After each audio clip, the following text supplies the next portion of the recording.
हेमंत सोरेन को आज आप जेल भेजने का काम कर दिए, जिसके कारण उलगुलान रैली उनको सड़क पर निकालने की नौबत आ गई। 21 तारीख को वो लोग निकालने जा रहे हैं। हम लोगों ने हेमंत सोरेन को जेल भेजा तो उनके कुकर्मों ने उनको जेल भेजा।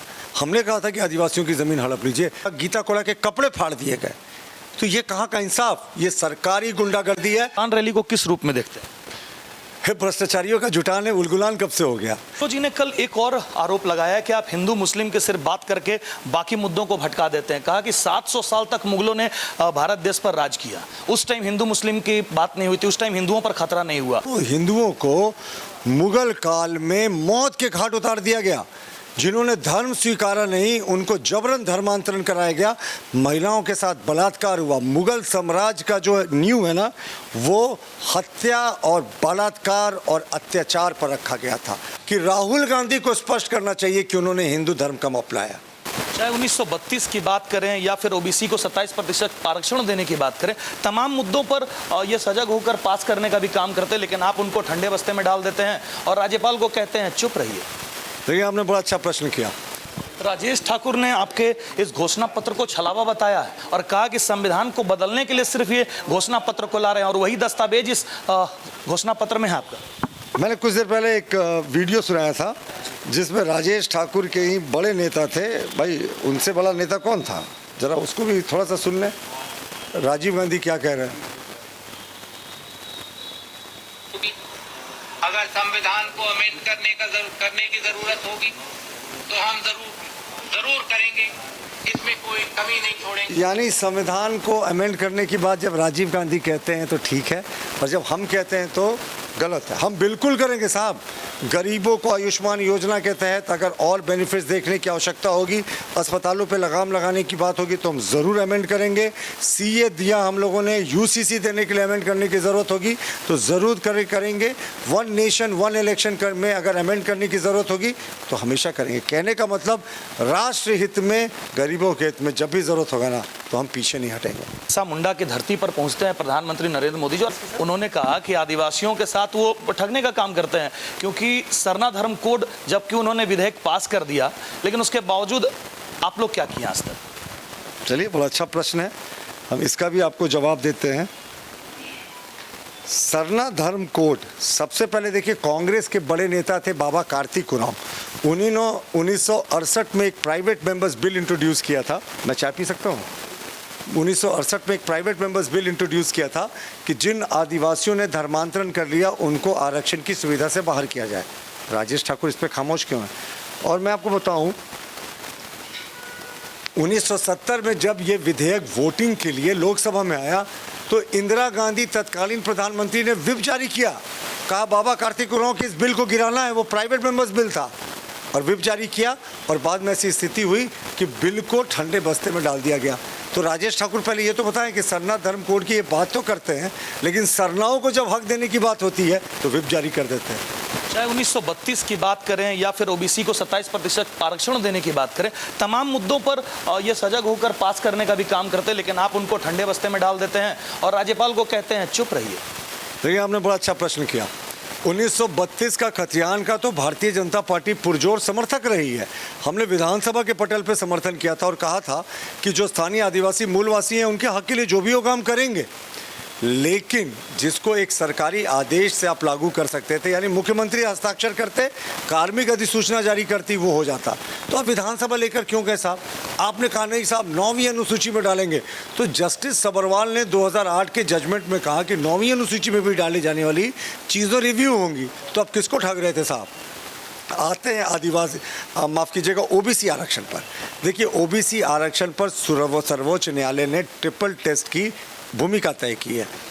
ये पिछले 4.25 वर्षों से सरकार में थे। अभी तक तो ये हाल में 2 महीने पहले इन्होंने डिसाइड किया कि ओबीसी आयोग से ये होगा, और ओबीसी आयोग का अध्यक्ष का पद 6 महीने तक रिक्त था। 2 महीने पहले नियुक्ति हुई। तो ट्रिपल टेस्ट कराने के लिए ये एक कदम भी आगे नहीं बढ़े, और बिना ट्रिपल टेस्ट कराए ओबीसी आरक्षण संभव नहीं हो सकता। यानी ये झुंझुनत हमारे हैं, ये सर्वोच्च न्यायालय जाएगा, स्ट्राइक डाउन हो जाएगा, क्योंकि सर्वोच्च न्यायालय ने कहा है कि आप दीजिए साहब ओबीसी को आरक्षण पर ट्रिपल टेस्ट करा लीजिए। ये क्यों नहीं कराते साहब? इनकी मंशा ही नहीं कि ये थे। कल सुप्रियो जी ने भी प्रेस कॉन्फ्रेंस किया, कहा कि इन्होंने नया घोषणा पत्र मोदी की गारंटी वाली लागू कर दी है।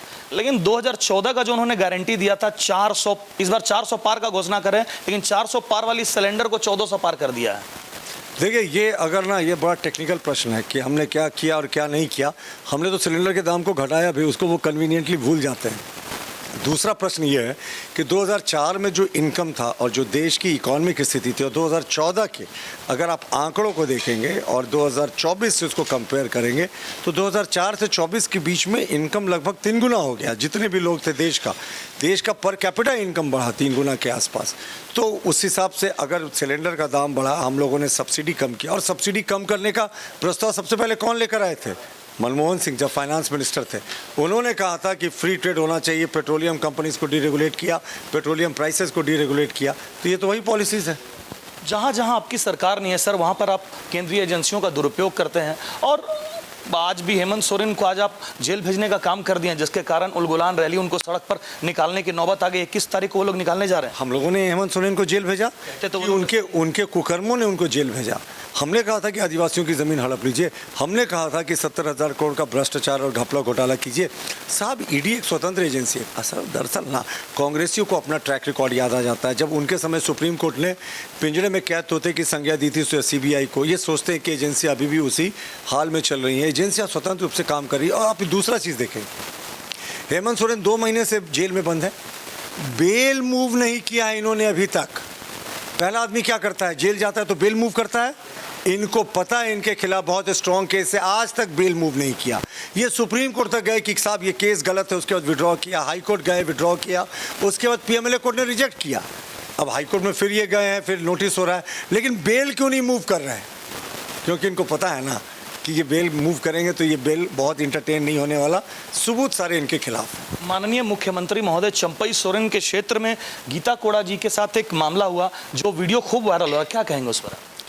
देखिए, ये हम तो कहते हैं हमेशा, ये सरकारी गुंडागर्दी थी। जिस तरीके से मुख्यमंत्री से 7 किलोमीटर दूर पर, जहां मुख्यमंत्री रह रहे थे 3 दिनों के प्रवास में, सीता सोरेन जी के साथ ये घटना हुई। और घटना भी कैसी साहब, एक आदिवासी महिला सांसद के साथ उनके कपड़े फाड़ दिए। झारखंड मुक्ति मोर्चा के बगल के गांव से आए समर्थकों ने, गमरिया प्रखंड के मनोहरपुर गांव की ये घटना थी। और उसके बाद 3 घंटे हॉस्टेज रखा अपने एक माननीय सांसद को। और सरायकेला थानेदार की हिम्मत देखिए, एसपी की हिम्मत देखिए, वो फ़ोन करते रहे, हमारे प्रदेश अध्यक्ष फ़ोन करते रहे घटना की जानकारी के बाद, उन्होंने फ़ोन नहीं उठाया। 3 घंटे तक मारा पीटी होती रही, कार्यकर्ताओं को पीटा गया। और सीता सोरेन के, माफ़ कीजिएगा, गीता कोड़ा के कपड़े फाड़ दिए गए। तो ये कहाँ का इंसाफ? ये सरकारी गुंडागर्दी है। चुनाव आयोग से हमारी मांग है कि जो सरायकेला के थानेदार हैं उनको हटाएं, सरायकेला के एसपी को हटाएं और इस पूरे मामले की जांच। उलगुलान रैली को किस रूप में देखते हैं? भ्रष्टाचारियों का जुटान है। उलगुलान कब से हो गया? ये टुकड़े टुकड़े गैंग का जुटान है, ये सनातन विरोधियों का जुटान है, ये परिवारवादियों का जुटान है। आप देख लीजिए ना, सनातन को कीड़ा कहने वाले डीएमके के लोग उस रैली में रहेंगे, कोरोना से तुलना करने वाले लोग रहेंगे, अलग राष्ट्र की मांग करने वाले लोग उस रैली में दिखेंगे आपको।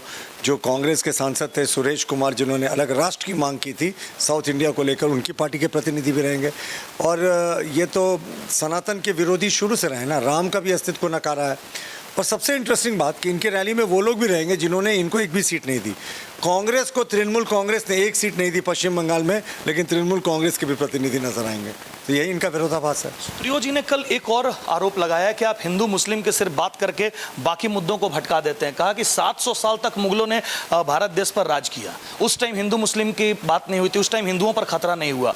200 साल तक ब्रिटिश यानी ईसाइयों ने हुकूमत किया, लेकिन उस दरमियान भी इस तरह का कोई भी हिंदू पर खतरे की बात नहीं आई। 10 साल से जब से भारतीय जनता पार्टी की सरकार आई है, तब से आप सिर्फ हिंदू पर खतरे की बात कर रहे हैं, ऐसा सुप्रियो जी कह रहे हैं। कितना आपत्तिजनक बयान। एक करोड़ों हिंदुओं को मुगल काल में मौत के घाट उतार दिया गया। जिन्होंने धर्म स्वीकारा नहीं, उनको जबरन धर्मांतरण कराया गया, महिलाओं के साथ बलात्कार हुआ। मुगल साम्राज्य का जो नींव है ना, वो हत्या और बलात्कार और अत्याचार पर रखा गया था। अकबर महान है साहब। कौन सा अकबर महान हो गया? अकबर के समय में जितना कत्लेआम हुआ था चित्तौड़गढ़ में, जितनी लोगों ने शहादत दी थी, जितनी महिलाओं ने, उतना कभी नहीं हुआ था। अकबर महान। और पृथ्वीराज चौहान जो उनके खिलाफ लड़े, जो शहीद हुए उनकी महानता नहीं, ये कांग्रेस का नज़रिया था, हम इसको चेंज कर रहे हैं। 1857 के जो पहला स्वतंत्रता संग्राम था, इन्होंने टेक्स्ट बुक में लिखा सिपाही विद्रोह। विद्रोह क्यों साहब? ये तो संग्राम था आज़ादी के लिए। हमने कहा ये प्रथम स्वतंत्रता संग्राम है, और अब आप देखेंगे टेक्स्ट बुक्स में भी यही जिक्र होता है, स्वतंत्रता संग्राम। और उलगुलान से ये तुलना कर रहे हैं महान बिरसा मुंडा से अपने रैली की। तो कांग्रेस ने जिस तरीके से बदला, और ब्रिटिशर्स जिस समय ईसाई मिशनरियों को पूरा मौका था कन्वर्ट करने के लिए लोगों को, उसमें कह रहे हैं कि बड़ी अच्छी चीज़ें थी, कोई अत्याचार नहीं हुआ। ये बेहद शर्मनाक वाकया है। देश ने जो गुलामी की जंजीरें 700-800 वर्षों तक झेली है ना, उसको तोड़ कर निकलना चाह रहा है। और सबसे बड़ा प्रश्न है कि राहुल गांधी को स्पष्ट करना चाहिए कि उन्होंने हिंदू धर्म कब अपनाया। उनके दादाजी पारसी थे, उनकी माताजी क्रिश्चियन थी। तो ये मंदिर में जो घूमने लगते हैं पर्व त्यौहार के समय में, तो ये हिंदू कब बने हो भाई, ये बता दो। अंतिम सवाल सर, एक और एनडीए आप ताल ठोक रहे हैं 400 पार का, उधर कांग्रेस अपनी गारंटी दे रही है। टाइगर जयराम महतो एक और हैं, वो कह रहे हैं कि अगला सूरज वही है, टाइगर जयराम महतो ही आएंगे। देखिए, टाइगर जयराम महतो एक युवा है, कुछ मुद्दों को लेकर वो आए थे, उम्मीद थी आंदोलन का राह पे ही वो आगे बढ़ेंगे, पर वो इलेक्शन पॉलिटिक्स में आ गए। तो कहीं ना कहीं वो किसी के लिए काम करते नज़र आ रहे हैं। और हमारा मानना है जयराम महतो जैसे युवाओं को कुछ दिन तक तो राजनीति से दूर रखकर जिस आंदोलन की शुरुआत की थी ना, उसको मुकाम तक पहुंचाना था। कुछ बातों से हमारा इतराज़ है, तो कुछ बातों से सहमत भी हैं कि भाई यहाँ के स्थानीय लोगों को तो पहला हक मिलना ही चाहिए। झारखंड सिर्फ ये विकास की नहीं, सत्ता की भी लड़ाई थी। तो जयराम महतो के साथ लोगों ने उम्मीदें देखी थी, लेकिन अब चुनावी राजनीति में आकर वो किसी की बी टीम बन गए हैं, तो ये थोड़ा अफसोसजनक है।